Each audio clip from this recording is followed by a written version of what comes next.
Hi friends, welcome to my YouTube channel Prashanti things. Okay, ఈరోజు మన topic వచ్చేసి మీ అందరికీ అర్థమైపోయి ఉండాలి కదా ఈ పాటికల్లా. టైం అనమాట. టైం అనేది ప్రతి ఒక్కరి జీవితంలో రోజు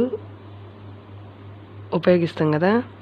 పొద్దున్నే 6ంటికి లెగవాలి, 7ంటికి ఇది చేయాలి, 8ంటికి ఇది చేయాలి, 9ంటికి ఆఫీస్కి వెళ్ళాలి, 10ంటికి బ్రేక్, లంచ్, 1 గంటకి ఇట్లా జరుగుతూనే ఉంటాయి కదా మన జీవితంలో. కాబట్టి ఈ టైం అనేది చాలా మందికి తెలుసుకోవటం వచ్చు, కానీ చిన్నపిల్లలు ఉంటారు కదా మన ఇంట్లో, వాళ్ళకి టైం అనేది సెల్ చూసి చెప్పడం వచ్చలే, కానీ వాచ్ చూసి చెప్పడం చాలామందికి రాదనమాట. ఇది నిజమే కదా, మీరేమంటారు?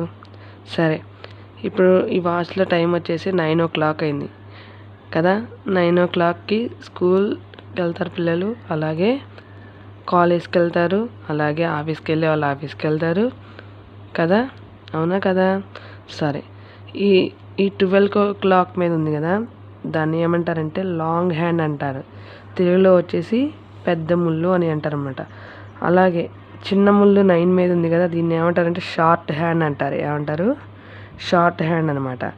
ఓకే, 1 మినిట్ అంటే 60 సెకండ్స్. మనకు 60 సెకండ్స్ అయితే 1 మినిట్ అయినట్టు అనమాట. తెలుగులో అయితే 60 సెకండ్లు అయితే 1 నిమిషం. అలాగే 60 మినిట్స్ అంటే 60 నిమిషాలు. 60 నిమిషాలు అంటే 1 గంట అని అర్థం అనమాట. అలాగే మనకి రోజుకి వచ్చేసి 24 గంటలు అనమాట. ఒక రోజు మనకి పూర్తి అవ్వాలంటే 24 గంటలు అనేది ఖచ్చితంగా పడుతుందన్నమాట.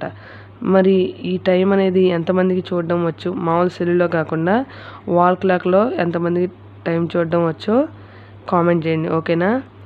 అలాగే మనకి నిత్య జీవితంలో టైం అనేది చాలా ఇంపార్టెంట్ కదా. పెద్ద ధనవంతులకి, కోటీశ్వరులకైనా ఉండేది 24 గంటల టైమే. అలాగే పేదవాడికైనా ఉండేది కూడా ఈ 24 గంటల టైమే.